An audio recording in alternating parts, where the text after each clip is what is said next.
नमस्कार. डोकेदुखी हा शब्द ऐकला तरी आपल्याला त्रास व्हायला लागतो. आजच्या या धावपळीच्या जगात लॅपटॉपसमोर बसून काम करणे, अपुरी झोप, ताणतणाव आणि चुकीचा आहार यामुळे डोकेदुखी ही एक राष्ट्रीय समस्या बनली आहे. आपण काय करतो? डोकं दुखलं की लगेच एक गोळी पेनकिलर घेतो. पण तुम्हाला माहिती आहे का, हे पेनकिलर्स तुमच्या किडनीवर आणि लिव्हरवर किती वाईट परिणाम करतात? आजच्या या विशेष व्हिडिओमध्ये आपण डोकेदुखीवर फक्त तात्पुरता इलाज नाही तर मुळापासून उपचार पाहणार आहोत. आपण पाहणार आहोत आयुर्वेदातील रामबाण उपाय, आपल्या धर्मग्रंथांमधील शक्तिशाली मंत्र आणि मनाला शांती देणारे आध्यात्मिक मार्ग. हा व्हिडिओ पूर्ण पहा, कारण शेवटचा आध्यात्मिक तोडगा तुमच्या आयुष्यातील मानसिक ताण कायमचा दूर करू शकतो. प्रथम पाहूया डोकेदुखीचे प्रकार आणि आयुर्वेदानुसार कारणे. आयुर्वेदानुसार डोकेदुखीला शिरशूल म्हटले जाते. शरीरातील वात, पित्त आणि कफ या 3 दोषांचे संतुलन बिघडले की डोकेदुखी सुरू होते. पहिला, पित्त शिरशूल. जर तुमचे डोके दुपारी जास्त दुखत असेल, डोळ्यात जळजळ होत असेल तर हे पित्त वाढल्याचे लक्षण आहे. दुसरा म्हणजे वातज शिरशूल. जर डोक्यात सुया टोचल्यासारख्या वेदना होत असतील आणि आवाज किंवा प्रकाशाने जास्त त्रास होत असेल तर हा वातदोष आहे, म्हणजेच मायग्रेनचे लक्षण आहे. आणि तिसरा म्हणजे कफज शिरशूल. डोके जड वाटणे, सर्दी होणे, चेहऱ्यावर सूज जाणवणे ही कफ वाढल्याची लक्षणे आहेत. घरगुती उपाय आपण आता पाहूया अशा काही गोष्टी ज्या तुमच्या किचनमध्येच आहेत, त्यापासून तुम्ही हे उपाय अवश्य करू शकता. प्रथम, सुंठीचा लेप. अर्धा चमचा सुंठ पावडर थोड्या पाण्यात मिसळून कपाळावर लेप लावा.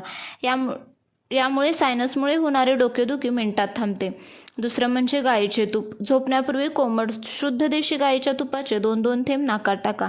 याला नस्य म्हणतात. हा अर्धशिशी म्हणजेच मायग्रेनवरील जगातला सर्वोत्तम उपाय आहे. तिसरा म्हणजे लवंग आणि मीठ. लवंग भाजून त्याची पावडर करा आणि चिमूटभर मीठ घालून दुधासोबत घ्या. नंतर 10 मिनिटांचा मसाज. बदाम तेल किंवा खोबरेल तेलाने टाळूवर हलक्या हाताने मसाज केल्याने रक्ताभिसरण सुधारते आणि डोकेदुखी कमी होण्यास मदत होते. आपल्या धर्मात शब्दांना म्हणजेच ध्वनीला मोठी शक्ती मानली जाते. मंत्रांच्या कंपनामुळे मेंदूतील नसा शांत होतात. मग चंद्रदर्शन आणि मंत्र. जर उष्णतेमुळे डोकं दुखत असेल तर चंद्राच्या प्रकाशात बसून ओम सोमाय नमः या मंत्राचा जप करा. तुम्हाला नक्की आराम जाणवेल. तसेच हनुमान चालीसा. नासे रोग हरे सब पीरा, जपत निरंतर हनुमत बीरा या ओळीचा 11 वेळा संपुट लावून पाठ केल्याने शारीरिक वेदना कमी होतात. तसेच सूर्य अर्घ्य. सकाळी सूर्याला तांब्याच्या कलशातून पाणी अर्पण केल्याने डोळ्यांच्या आणि डोक्याचे विकार दूर होतात. पुढे धन्वंतरी मंत्र. ओम नमो भगवते महादर्शनाय वासुदेवाय धन्वंतराय अमृत कलशहस्ताय सर्व भयविनाशाय सर्व रोग निवारणाय या मंत्राचा उच्चार शरीरातील रोगप्रतिकारक शक्ती वाढवतो आणि तुम्हाला डोकेदुखी तसेच शरीरातील व्याधी कमी होण्यास मदत मिळते. आता पाहूया आध्यात्मिक उपाय आणि ध्यान. अध्यात्म सांगते की शरीर हे मनाचे प्रतिबिंब आहे. मनात विचार जास्त झाले की डोक्यात दाब वाढतो. प्राणायाम म्हणजेच अनुलोम विलोम. 5 मिनिटे शांत बसून डाव्या नाकाने श्वास घेणे आणि उजव्या नाकाने सोडणे हे तुमच्या मेंदूला ऑक्सिजनचा पुरवठा करते. दुसरा उपाय म्हणजे भ्रामरी प्राणायाम. कानावर हात ठेवून मधमाशीसारखा गुंजारव करणे. हे डोक्यातील नसांना व्हायब्रेशन देते, त्यामुळे तणाव निवळतो. पुढे साक्षीभाव म्हणजेच वेदनेकडे एक साक्षी म्हणून पहा. मी म्हणजे हे शरीर नाही, मी ही वेदना नाही हा विचार मनाला शांत करतो. पुढे त्राटक क्रिया म्हणजेच दिव्याच्या ज्योतीवर एकाग्रचित्त केल्याने मन स्थिर होते आणि डोकेदुखीची वारंवारता कमी होते. काही महत्त्वाच्या गोष्टी आणि आपली जीवनशैली, आपली लाईफस्टाईल बदलल्यामुळे डोकेदुखी कमी होते. तर ते काय पाहूया. Digital detox.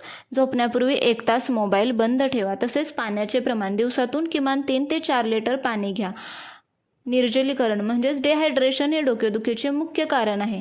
तसेच तुमची पुरेशी झोप झाली पाहिजे. रात्री 10 ते पहाटे 6 ही नैसर्गिक झोप घेण्याची सर्वोत्तम वेळ आहे. कॅफिन विड्रॉलमुळे पुन्हा डोकं दुखतं, त्याऐवजी तुळशीचा काढा किंवा गवती चहा प्या. सकाळी रिकाम्या पोटी सफरचंद मीठ लावून खाल्ल्याने मायग्रेनमध्ये खूप आराम मिळतो असा आयुर्वेदाचा दावा आहे. तसेच रात्रीचे जेवण हलके आणि सूर्यास्ताच्या आसपास असावे. अपचन हे डोकेदुखीचे मुख्य छुपे कारण आहे. स्वामींचे उपाय पाहू. डोकेदुखीवरती काय आहे तर स्वामींची विभूती म्हणजेच अंगारा. अनेक स्वामी भक्तांचा अनुभव आहे की जेव्हा वेदना असह्य होते तेव्हा स्वामींच्या चरणांचा अंगारा उदी पाण्यात मिसळून कपाळावर लावल्यास किंवा तो प्राशन केल्यास चमत्कारिकरित्या आराम मिळतो. ही श्रद्धा तुमच्या मेंदूतील हिलिंग पॉवर जागृत करते. डोळे मिटून म्हणा, हे ईश्वरा, माझ्या शरीरातील सर्व पेशींना तुझी ऊर्जा मिळत आहे. माझे डोके शांत होत आहे. पॉझिटिव्ह अफर्मेशन औषधापेक्षा वेगाने काम करते.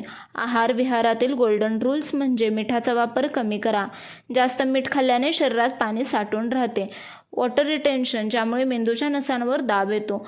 तसेच सकाळी उठल्यावर कोमट दुधात थोडा गूळ घालून घेतल्यास वात कमी होतो आणि दिवसाची सुरुवात उत्साही होते. तसेच दुपारच्या जेवणानंतर जिरे टाकलेले ताक प्यायल्याने पित्तजन्य डोकेदुखी कधीच होत नाही.